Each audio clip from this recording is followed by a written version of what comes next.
Tepangkeun nami abdi Ajeng Rahayu Revalina kelas 11 IPS hiji. Assalamualaikum warahmatullahi wabarakatuh.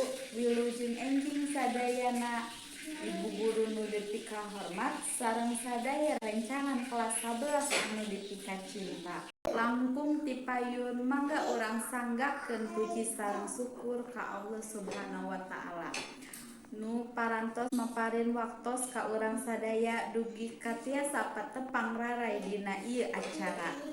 Alhamdulillah urang tiasa kempel di ieu tempat dina kaayaan sehat walafiat.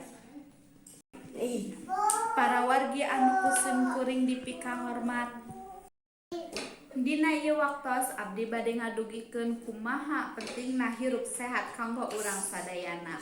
Urang sadaya kedah atawa wajib ngajaga lingkungan sareng awak sorangan sangkan dijauhkeun tina sagala panyakit.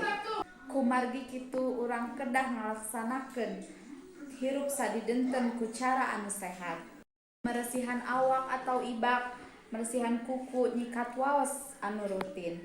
Eta contoh hirup anu sehat. Contoh nu sanesna miceun runtah kana tempatna, nyiduh tong di mana wae, batuk atau bersin kudu nutupan baham. Saupami sadidinten urang ngajaga kabersihan awak urang bakal bersih atanapi suci tina sagala kotor. Bersih teh hartosna bersih sucina diri urang sareng lingkungan di sabudeureun urang.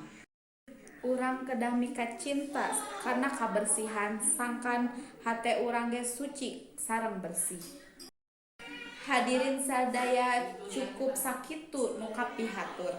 Pamungkas ti abdi bilih aya basa anu kirang euteup seureuna atanapi kecap anu kirang merenah larakna. Mugi kersa ngahapunten. Hatur nuhun kana perhatosanana. Wassalamualaikum warahmatullahi wabarakatuh.